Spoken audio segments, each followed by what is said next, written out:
Je fais cette vidéo pour donner mon avis sur la nouvelle sortie du président de l'Assemblée nationale du Cameroun, le très honorable Kaba Ege Djibril, le patron du pouvoir législatif au Cameroun. Mais avant de donner mon avis sur cette sortie, je voudrais d'abord, chers compatriotes, regretter entre autres cette énième façon de ternir l'image de notre pays considéré comme un État de droit, un pays démocratique dans lequel on est sans doute reconnaître la séparation des pouvoirs, dans lequel on est sans doute reconnaître l'indépendance de chacun des pouvoirs dans le fonctionnement du pays. Dans un pays démocratique, on a trois pouvoirs qui sont indépendants conformément à la Constitution. On a le pouvoir législatif qui est chargé d'adopter les lois et de veiller à la mise en application des lois qui sont votées par nos députés et sénateurs et placés à la disposition d'un autre pouvoir, c'est-à-dire le deuxième pouvoir, que l'on appelle pouvoir exécutif, qui a comme patron le président de la République.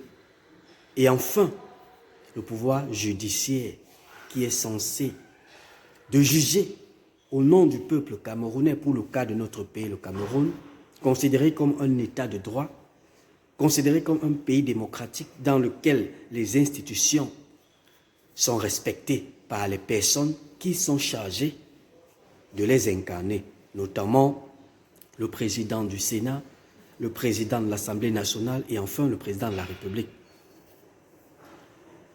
Nous sommes en 2025, une année assez sensible pour notre nation, à l'égard de laquelle une élection présidentielle est en vue et dont on peut à ce jour comprendre les frustrations de certains leaders de partis politiques considérés comme des vrais opposants qui, compte tenu du comportement de l'ECAM, du comportement du Conseil constitutionnel, remettent en cause la bonne marche voulue dans l'organisation des élections à venir, notamment la présidentielle d'octobre 2025. La démocratie qui reste et demeure un slogan apparemment pour certains de nos compatriotes, en l'occurrence les membres du RDPC, est en mal dans notre pays et souffre entièrement dans les mains et dans les bras de ces militants du RDPC qui ont longtemps détourné complètement ce mot démocratie en faisant confondre parfois un pays démocratique en un village, en une chambre privée appartenant à un individu qui s'est levé un matin et a pris un poste de responsabilité pour enfin transformer l'institution en tout ce que nous voyons au quotidien à travers les différentes sorties de ces personnalités placées à la tête de l'État et qui au quotidien ne cessent de ternir plutôt l'image de notre pays à l'égard de leurs différentes sorties. Je voudrais tout simplement, chers compatriotes, regretter l'attitude du président de l'Assemblée nationale, Kaba Ege Djibril, qui a effectué une sortie qui, en ce moment, a été publiée à travers les réseaux sociaux, une sortie dans laquelle on peut le voir porter des critiques à l'endroit d'un homme de Dieu, de l'évêque de Yagoua, qui, compte tenu des souffrances du peuple camerounais, compte tenu de la misère, compte tenu de l'insécurité, compte tenu du partage inégal des ressources de l'État par l'ensemble des Camerounais, compte tenu de la corruption corruption gangrénante dans notre pays, compte tenu des kidnappings, des enlèvements, compte tenu des inégalités sociales dans son ensemble, ces prélats, ces évêques, ces archevêques, qui au quotidien communiquent également avec le peuple, qui n'ont que pour seul espoir de voir les choses bouger dans notre pays et qui en ce moment invitent d'ailleurs, compte tenu de l'âge du chef de l'État, invite le chef de l'État en lui-même de prendre sa retraite, ce qui est normal. On se réclame donc d'être un pays démocratique avec des personnalités importantes de la République, en l'occurrence le président de l'Assemblée nationale, Kava Djibril, qui, malgré le fait que, conscient de ce qu'il est le patron de la maison du peuple, il est le patron de la maison du peuple.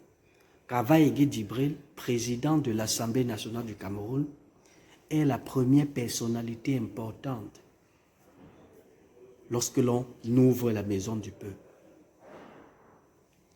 Dans un pays structuré, normalement, on a 3 personnalités importantes. Le président de la République, qui est la première personne, par qui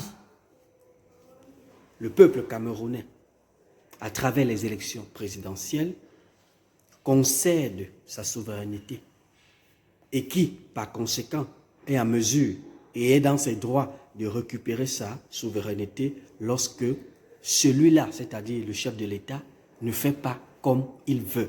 C'est-à-dire lorsque le président Paul Biya ne fait pas comme le peuple veut. Est en droit finalement de voter une autre personne. Cette première personnalité, aux heures actuelles, a bientôt 93 ans. Et compte tenu des réalités dans notre pays, tout laisse à croire, tout semble être vrai, que le pays n'est pas gouverné comme il se doit, tout simplement compte tenu du fait que le chef de l'État est fatigué et qu'il est par conséquent pris en otage par l'ensemble de ses collaborateurs directs qui aujourd'hui se cachent derrière les hautes instructions pour piller davantage les caisses de l'État et de fuir leurs responsabilités compte tenu du fait qu'ils sont cités dans nombreux scandales de la République. La deuxième personnalité importante de notre pays, c'est le président du Sénat. Aujourd'hui, il avoisine 90 ans. Il est fatigué, le poids de l'âge, l'état de santé et tout le reste.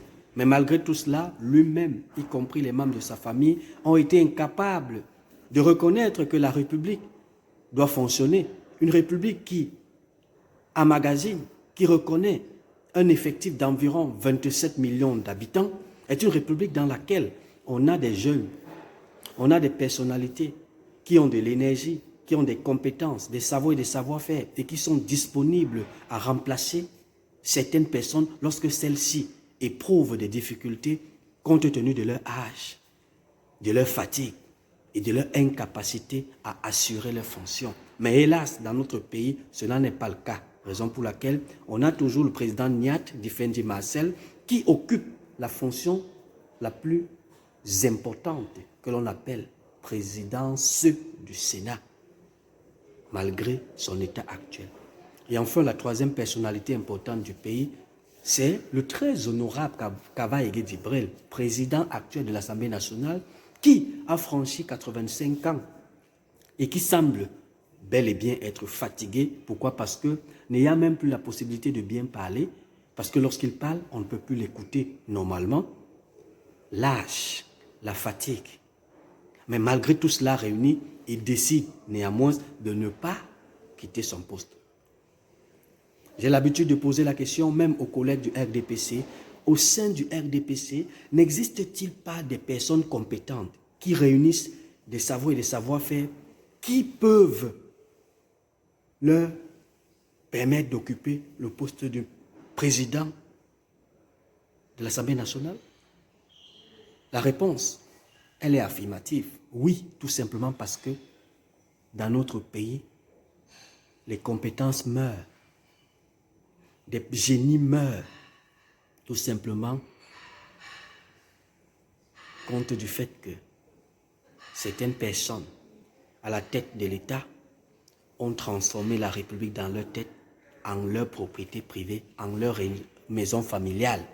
D'où aujourd'hui on peut donc finalement faire face à un président de l'Assemblée nationale qui ne se cache plus aux yeux du monde pour démontrer son attachement au pouvoir exécutif, c'est-à-dire son attachement au patron du pouvoir exécutif, Paul Biya, avec qui il chemine depuis plus de 33 ans. Parce que le président de l'Assemblée nationale actuelle du Cameroun, Kava Ege Djibril, a été élu à ce poste-là en 1992. Nous sommes en 2025. Il cumule 33 ans comme président de l'Assemblée nationale d'un pays qui forme les administrateurs civils, les magistrats, et j'en passe. D'un pays qui forme des ingénieurs, d'un pays qui forme des personnalités assez importantes et outillées aux heures actuelles pour prendre les rênes du pays, notamment l'Assemblée nationale. Mais malgré tout cela, le président de l'Assemblée nationale n'a toujours pas compris qu'il est temps pour lui de prendre la retraite et de céder la place à une autre personne qui a de l'énergie nécessaire pour pouvoir assumer pleinement les fonctions de président de l'Assemblée nationale. Hélas, le président de l'Assemblée nationale est élu par l'ensemble des députés à l'Assemblée nationale à travers un bureau présent à l'Assemblée nationale. J'ai l'habitude de rappeler toujours, chers compatriotes, que nous devons lever dans nos têtes, dans nos cerveaux, qu'un député travaille pour le compte d'un parti politique. Longtemps dans l'histoire de notre pays, nous en sommes aujourd'hui retardés mentalement, psychologiquement et moralement à l'égard de nos compétences en matière de politique, tout simplement parce que certaines personnalités du RDPC ont passé le temps à laisser croire au peuple camerounais qu'un député travaille pour un parti politique. Or, la constitution de notre Cameroun fait état de ce que le député est le représentant du peuple. Et lorsqu'on parle d'un peuple, dans ce peuple-là, il y a des partis politiques d'opposition. Il y a des militants des partis politiques d'opposition. Il y a des religions diverses, que ce soit catholiques, que ce soit protestants, pentecôtistes, musulmans, témoins de Jéhovah et j'en passe. Que ce soit MRC, PCRN, SDF, RDPC et j'en passe. Que vous soyez Eondo, Boulot, Banjoun, Bafoussam, Nordiste, Bamoun et j'en passe. Tout cela réuni, c'est la République. Placée sous le règne ou alors sous la gouvernance d'un chef de l'État.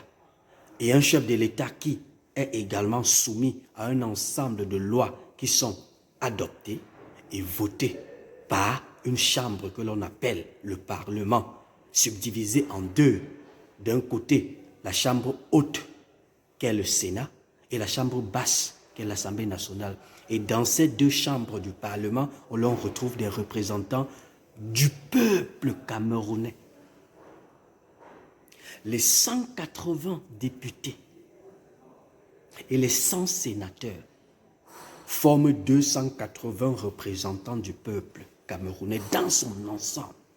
Ça veut dire qu'un député travaille pour le peuple en général sans distinction, sans chercher à savoir si le peuple ou alors une entité du peuple ou alors un citoyen appartient à un parti politique d'opposition ou pas, sans chercher à savoir si le citoyen est de telle ou telle religion, sans chercher à savoir si le citoyen milite pour tel ou tel parti politique. Non, le député, c'est le député de la nation.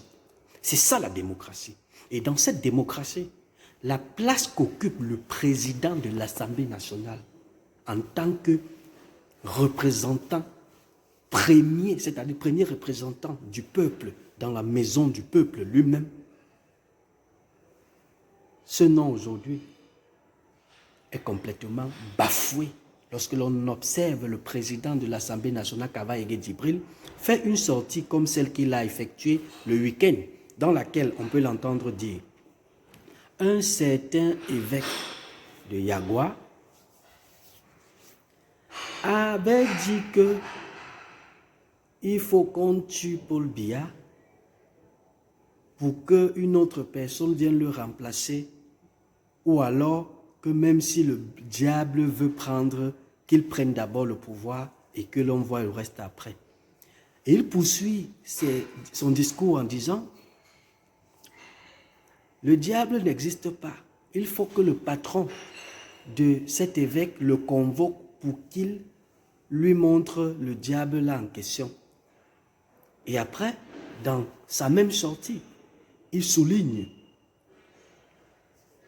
que l'évêque a menti. Car, dit-il, le diable n'existe pas. Oui, ça c'est un président de l'Assemblée nationale qui s'exprime, où il s'agit d'une personnalité lambda de la République.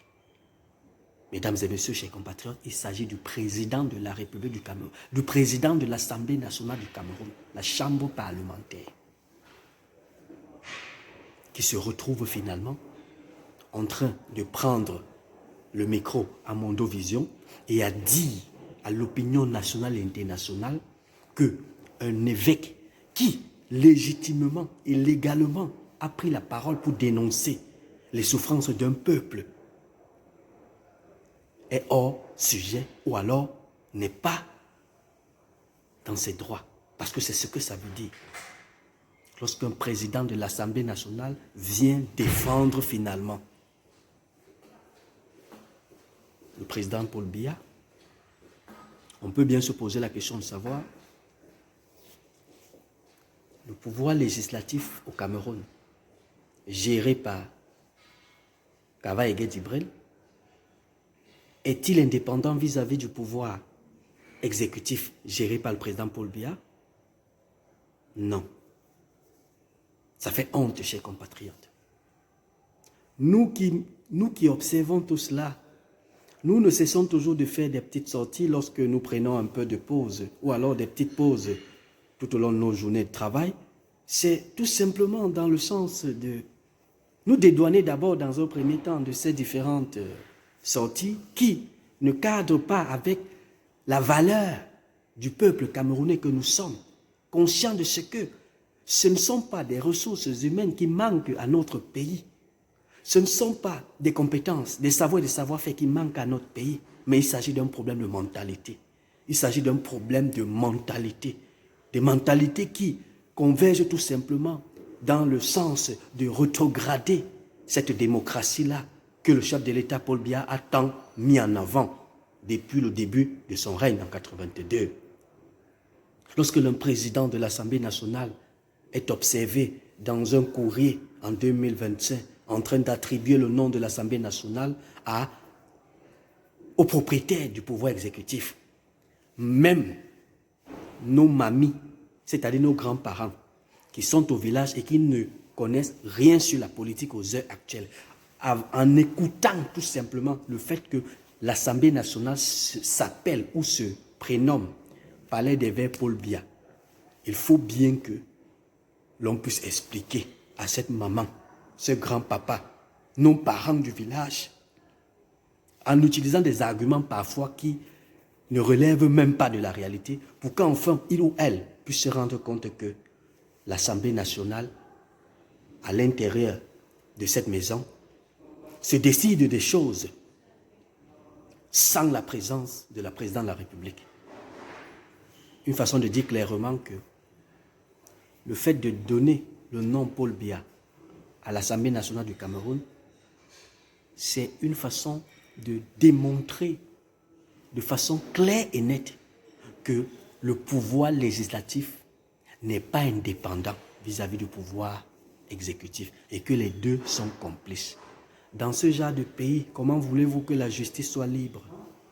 Dans ce genre de pays, comment voulez-vous que l'on se retrouve en train d'avoir des bons jugements au niveau de la Cour suprême, des cours d'appel, des magistrats et l'ensemble des tribunaux que nous avons dans notre pays? Dans ce cas-là, comment voulez-vous que dans notre chambre parlementaire, l'on retrouve des députés et des sénateurs qui proposent des lois, c'est-à-dire qui proposent et non les députés qui mettent le costume pour venir s'asseoir et attendre les marchés après avoir adopté les lois qui viennent exclusivement de la présidente de la République, alors que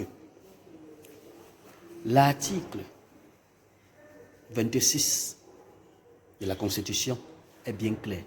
Article 26 de la Constitution décrit exactement le rôle et les rapports qui existent entre le pouvoir exécutif et le pouvoir législatif. Il est bien marqué à l'article 26 de la Constitution que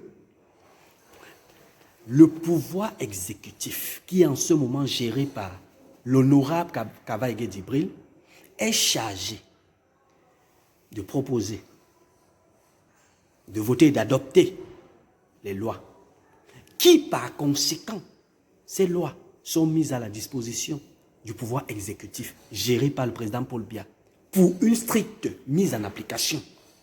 Et en retour, il est précisé à l'article 26 que le pouvoir exécutif est chargé de veiller au strict respect des lois qui sont votées par nos parlementaires, par l'ensemble des membres du gouvernement, qui, conformément à l'article 10, reconnaît que le chef du gouvernement, Joseph Diongouté, est nommé par le président Biya et qui, sous proposition de celui-ci, l'ensemble des membres du gouvernement.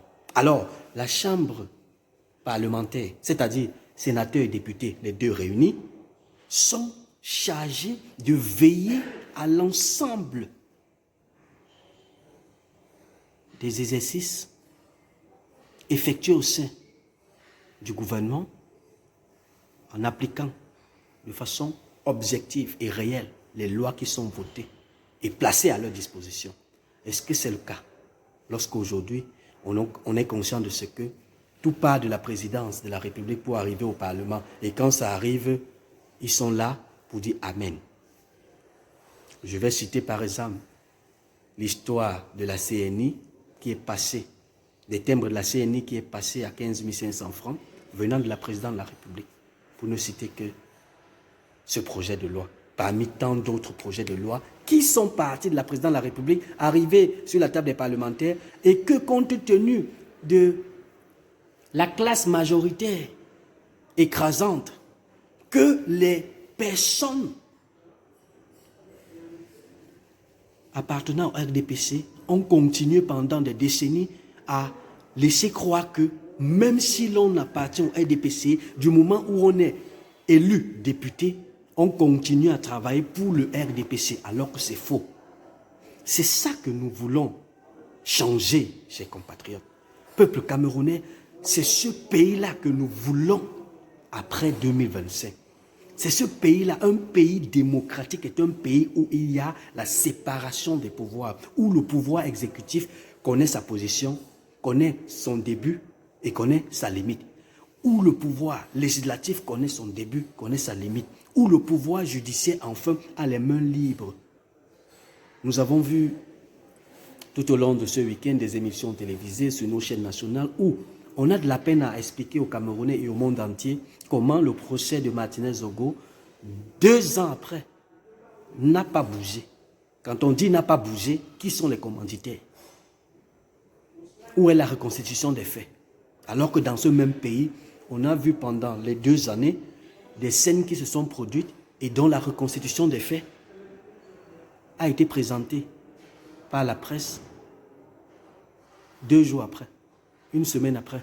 Mais pour le cas échéant, nous observons des professeurs comme le professeur Onan Guini qui viennent sur des chaînes de télévision essayer d'informer à l'opinion publique que le problème, ou alors le procès de Martinez Zogo est un procès tellement complexe et voilà, très compliqué.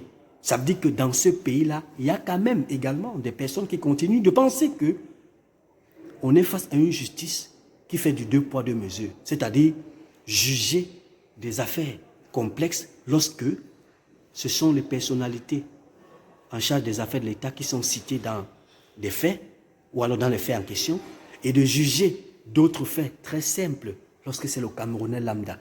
Chers compatriotes, c'est la raison pour laquelle il est important pour nous d'abord de prendre connaissance de nos droits en tant que citoyens camerounais, de nos devoirs vis-à-vis de l'État lui-même. Parce qu'en réalité, on ne peut pas avoir des droits dans un pays sans avoir des devoirs. Par définition, je l'ai toujours dit et rappelé, les droits d'un citoyen reviennent ou alors sont des obligations de l'État envers ce citoyen. Les droits d'un citoyen représentent des obligations de l'État envers le citoyen. Et en retour, les devoirs d'un citoyen sont l'ensemble des éléments ou alors des dispositions prévues par la loi qui voudraient que tout citoyen soit sanctionné par un nombre d'éléments qu'il devra mettre en avant pour le bien de la nation, pour le bien du pays. Raison pour laquelle on a des droits, on a des devoirs. Et nos devoirs sont des obligations. En une seule phrase, pour nous, envers la patrie. Nos droits sont les obligations de l'État envers nous-mêmes, en tant que peuple camerounais. Et dans un pays démocratique, s'il faut conclure, pour donner mon avis final vis-à-vis de la sortie du président de l'Assemblée nationale, il est important de rappeler à ces membres du RDPC qui aujourd'hui continuent d'encourager la bêtise, de laisser nos papas qui sont même âgés et qui parfois ne discernent pas certaines choses, de ternir l'image de notre pays tel que l'a fait l'honorable Kavaïgué Djibril ce week-end en se mettant à Mondovision pour d'abord dans un premier temps critiquer la sortie des évêques et de renouveler à ciel ouvert son attachement et sa confiance absolue et son attachement et je veux dire quoi, son amitié, sa proximité au patron du pouvoir exécutif qu'est le président Paul Biya. Une façon de démontrer que, en réalité, le pouvoir législatif n'est pas indépendant vis-à-vis du pouvoir. Le pouvoir exécutif n'est pas indépendant vis-à-vis du pouvoir législatif et vice-versa. On peut les citer et les citer parce qu'il y en a des examens et des examens. Mais le problème aux heures actuelles, ce sont nos militants du RDPC-là qui encouragent nos papas à tenir l'image de notre pays. Parce que dans la vidéo en circulation sur les réseaux sociaux, on peut bien voir le président de l'Assemblée nationale dans une salle. Derrière lui, derrière cette salle, au mur, on a le logo du RDPC. Et on peut bien comprendre qu'il s'agissait là d'une rencontre entre membres de partis politiques. Oui, vous avez fait une réunion avec le président de l'Assemblée nationale. Si vous êtes conscient qu'il s'agit du président de l'Assemblée nationale du Cameroun, le représentant unique, le premier représentant de la Chambre parlementaire du Cameroun, et que le Parlement est constitué de 280 personnes, parmi lesquelles 180 députés et 100 sénateurs qui bossent tous au nom du peuple camerounais. Si vous avez pensé ça, vous ne devez pas laisser le président de l'Assemblée nationale démontrer aux yeux du monde comment le pouvoir exécutif et le pouvoir législatif sont complices. En un seul mot ou en une seule phrase. Peuple camerounais, continuons d'aller nous inscrire sur les listes électorales dans la paix, dans la sérénité. Je vous l'ai dit, nous ne manquerons de braquer nos caméras au quotidien s'il faut, ou alors si besoin s'impose, pour donner nos avis de façon démocratique et de façon républicaine conformément à la Constitution, dans le sens, dans un premier temps, de repousser toute forme de manipulation parce qu'entre autres, je considère, ça c'est mon avis personnel, la sortie du président de l'Assemblée nationale comme de la manipulation.